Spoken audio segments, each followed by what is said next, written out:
بسم اللہ الرحمن الرحیم۔ رات کی سنتیں۔ رسول اللہ صلی اللہ علیہ وسلم سونے سے پہلے مسواک کیا کرتے تھے۔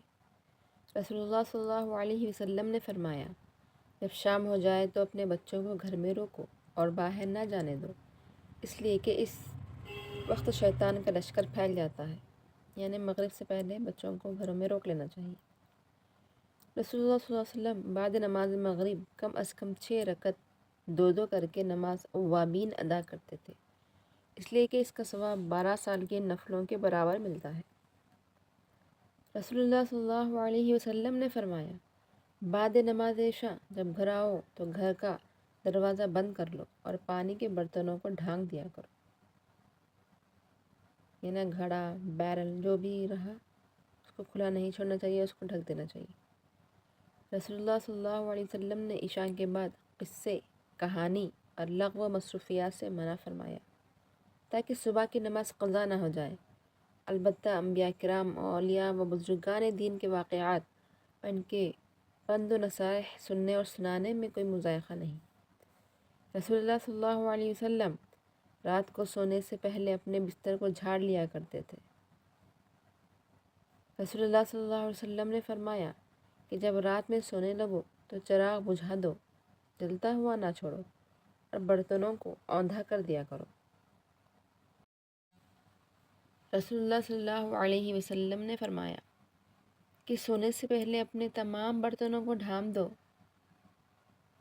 کوئی برتن کھلا نہ رہنے دو، کہ اس سے وبا کا اثر ہوتا ہے اور شیطان راہ پاتا ہے۔ اگر چھپانے کی کوئی چیز نہ ہو تو بسم اللہ پڑھ کر برتن پر ایک لکڑی ہی رکھ دو۔ رسول اللہ صلی اللہ علیہ وسلم کی سنت پر عمل کے لیے یہی کافی ہے۔ یعنی اگر برتنوں پہ ڈھانپنے کے لیے کوئی ڈھکن وغیرہ اگر نہیں ہے تو ایک لمبی لکڑی لے کے آڑ میں بسم اللہ بول کے اس کے اوپر رکھ دینا، تو وہ لکڑی جب رکھ دیں گے تو کافی ہو جائے گا۔ رسول اللہ صلی اللہ علیہ وسلم جب سونے لگتے تو قل هو اللہ احد، قل اعوذ برب الفلق، قل اعوذ برب الناس، آیت الکرسی اور سورہ بقرہ کی آخری آیت آمن الرسول بما انزل الیہ من ربہ والمؤمنون کل آمن باللہ وملائکتہ وکتبہ ورسلہ لا نفرق بین احد من رسلہ وقالوا سمعنا واطعنا غفرانک ربنا والیک المصیر پڑھ کر اپنے ہاتھ پر پھونکتے اور پھر اپنے چہرے اور اپنے سر اور اپنے بدن پر جہاں تک ہو سکے پھیرتے، اور ایسا 3 بار کرتے۔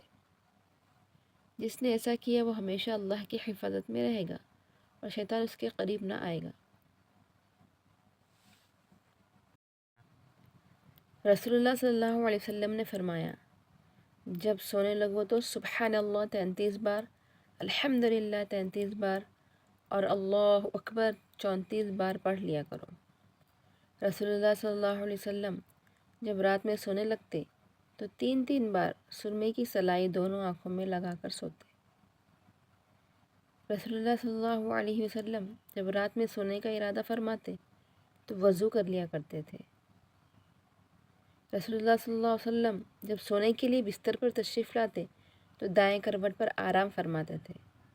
رسول اللہ صلی اللہ علیہ وسلم جب سونے کا ارادہ فرماتے تو دائیں ہاتھ کو اپنے سر کے نیچے رکھتے اور 3 مرتبہ یہ دعا پڑھتے، اللہم قنی عذابک یوم تبعث عبادک۔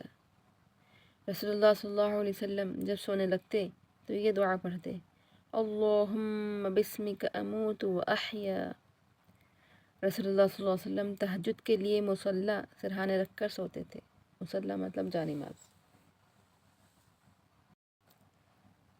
رسول اللہ صلی اللہ علیہ وسلم نے فرمایا کہ رات میں سونے سے پہلے سورہ واقعہ پڑھ لیا کرو، اس لیے کہ اس سے فاقے کی نوبت نہیں آتی۔ یعنی جو بھی رات میں سورہ واقعہ پڑھ کر سوئیں گے انشاءاللہ کبھی رزق کی کمی نہیں ہوگی۔ رسول اللہ صلی اللہ علیہ وسلم سوتے وقت 3 بار استغفار کی یہ کلمات پڑھتے تھے، استغفر اللہ الذی لا الہ الا هو الحی القیوم واتوب الیہ۔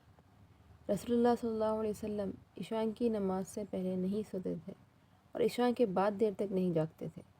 رسول اللہ صلی اللہ علیہ وسلم جب سو کر اٹھتے تو یہ دعا پڑھتے، الحمدللہ الذی احیانا بعدما اماتنا والیہ النشور۔